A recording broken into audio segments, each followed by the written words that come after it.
Divorce lawyers of Reddit, what is the most insane, evil, funny, dumb way a spouse has tried to screw the other? Not my case, but during my first year of law school, lawyers from different practices came to give us a peek behind the curtain of different areas. The divorce lawyer told the story of a couple that spent months and months and many tens of thousands of dollars fighting over absolutely everything, all the way down to a single ceramic ashtray. He couldn't remember the significance, but somehow it had come through the husband's family. Even after everything else had been decided, they spent many more months and nearly $100,000 fighting over just this ashtray. Then, after a court hearing, the wife finally won the ashtray. She promptly strode out to the white courthouse steps and smashed the ceramic ashtray. Left the pieces all over for the husband to see on his way out. Decided that day I would not be a divorce lawyer. One case that came in was a couple divorcing on mutual terms. The husband had one child with her, and the wife had a child from the previous marriage. He agreed to pay child support for both children. I guess he really cared about this other enough to support her, even though it isn't his obligation. Judge signs the order. They go to set up the child support account, and it gets kicked back saying you can't have two accounts for one child. Turns out she's been collecting child support from the biological father the entire time and never told him. She basically tried to milk two fathers for one child. And the other attorney knew about it. Here in Canada, a kid can legally have up to two individuals responsible for paying his or her child support. There was a court case a few years ago where a lady tried to change that law and have the number up to 5. Once had a boss who had to leave his house for 6 hours while his ex-wife grabbed all the belongings she was legally entitled to. When he returned home, every knob and handle was gone. Doorknobs, cabinet handles, drawer handles, anything that was screwed onto something and used to open it, she had taken. Every day for the next week he would occasionally yell out, "She took the ducking knobs."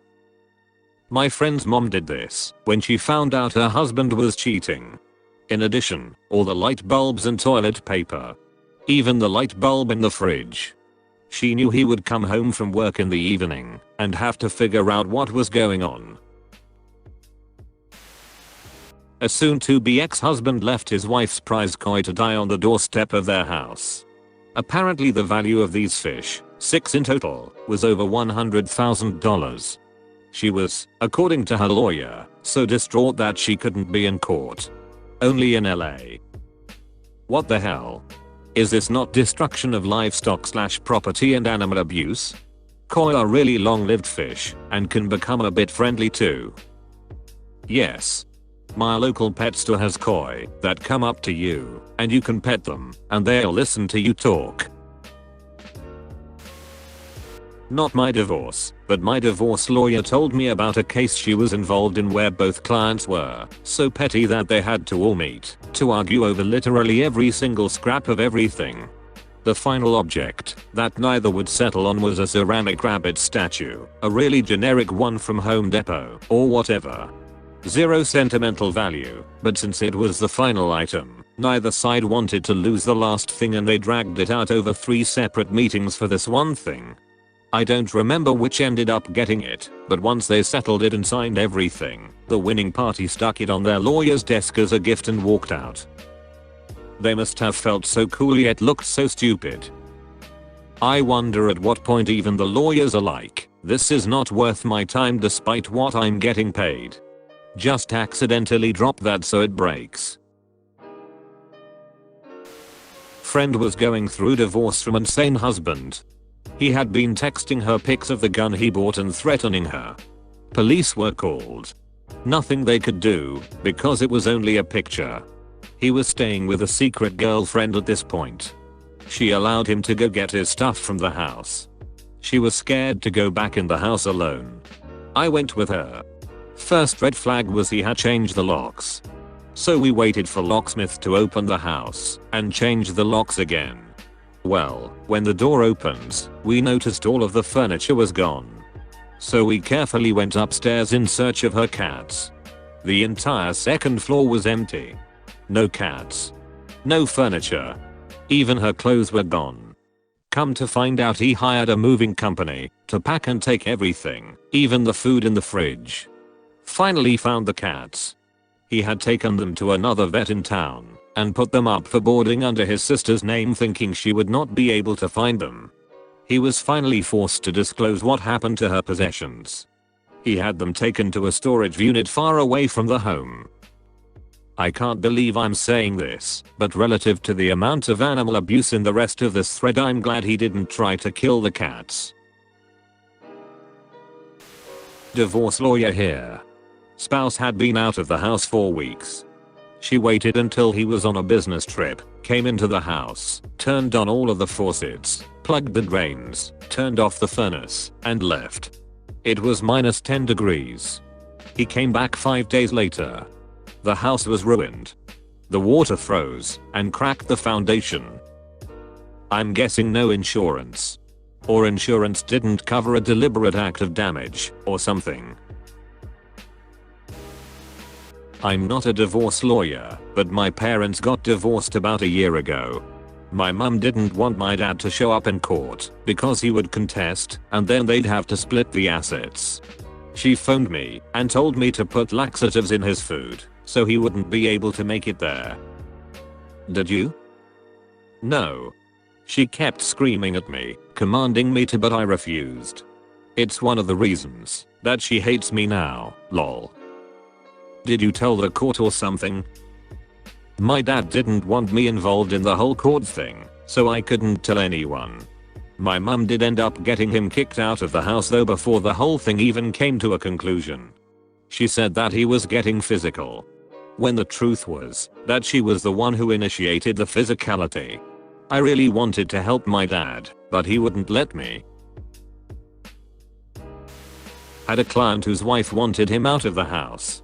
I told him not to leave, just move to a different bedroom for the time being, because once he was out the chances of him ever getting back in were slim.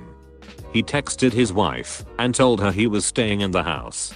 She called back and left a VM that she wanted him out, and if he wasn't out soon, she would start taking out her unhappiness on the children and would remind the children that mommy was being mean to them because daddy wouldn't leave. How to lose custody. You bet I played it for the mediator and judge. My client's spouse accused him of giving his deceased wife cancer. I represented a guy who was on his second marriage. His first wife passed away from cancer. He and his kids were obviously devastated. My client was a pretty sensitive guy with a big heart. His second wife could be very charming, which was why he fell for her, but it was all a facade. Anyway, to make a long story about a lengthy divorce short, my client met a very kind and affectionate woman during his case. They really hit it off and were basically engaged, even though his divorce was far from over. The fiancé started having health problems and was diagnosed with a form of terminal cancer. Somehow the second wife found out about this and tried to use the cancer diagnosis against my client in court. She developed this crazy theory that my client had killed his first wife by giving her cancer and that he was doing the same thing to his fiancée. The second wife's attorney, who was quite good, refused to be a party to it. The attorney never addressed the argument in court and didn't even ask the second wife any questions about it during testimony. Rather, the attorney informed the judge that the second wife wished to address the court directly about an issue. The judge allowed her to do so, in a highly irregular move. The second wife told her crazy conspiracy theory to the judge, adding that she was certain my client had tried to give her cancer at some point as well. I wish I had an artist's rendering of the scene, capturing the second wife's crazy eyes, her attorney's look of shame/embarrassment, the judge's look of confusion/ennui, and my look of awe-inspired disgust. Don't stop there. How did it play out? Who got what? The OP's client got his revenge by giving his ex cancer, obviously. My dad is a divorce attorney. His clients couldn't decide who would get the Labrador puppies from a new litter they just breed. The pups are worth $1,000 a pop. Well, they also hadn't been up to date on their payments. So dad brought a litter of 8 floppy puppies home as collateral for us to have until they could negotiate the settlement. So much fun for us kids. Client, I'm a little short on money right now. Maybe there's some other way I can pay you? Slides puppy across desk and raises eyebrows. I was an assistant for a family law practice, not a lawyer. So it was already a disaster of a divorce because the ex-husband was a moron. But it got so much worse when the wife started dating someone new with a severe cat allergy like a year after they split up. Her psycho ex bought a cat on his time with the kids, except he's not allowed pets at his apartment. He sends the kids back to their mom's house with the cat and all its stuff. Mom is pissed because she didn't want a cat at all, plus her boyfriend is crazy allergic. She calls us asking what to do because her kids are bawling, saying that she can't get rid of their new sibling and she has the cat in the garage. Ex told kids, if mommy loves you, she'll let you keep the cat since daddy is not allowed cats at his house. This one hits close to home because it happened between my parents. We had a family friend who was a lawyer and my parents agreed that he would be the lawyer for both of them as a mediator. So, as the assets were being divided, my dad got absolutely slammed.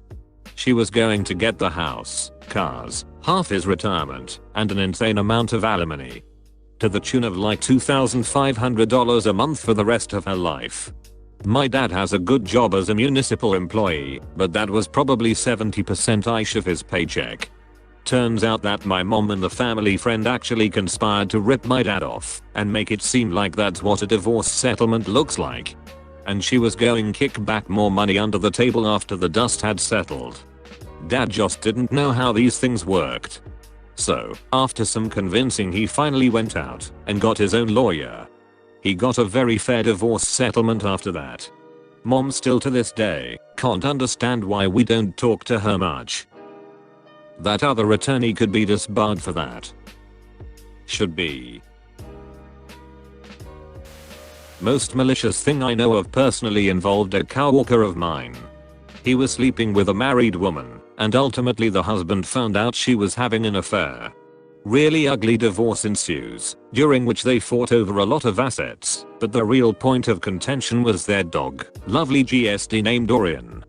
Eventually, husband gets custody of the dog, and in under a month, has the dog put down, just to hurt her back for the affair.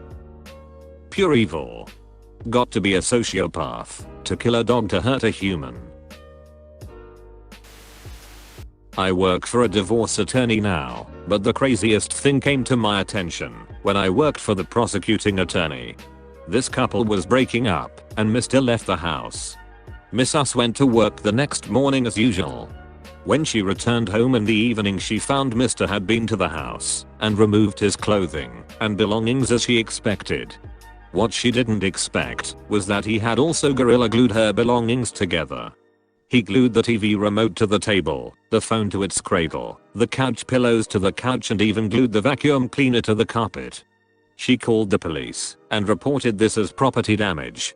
The police went with her through the house, documenting dozens of items glued to various things, but for days she was discovering random things and she would call to amend or update her report.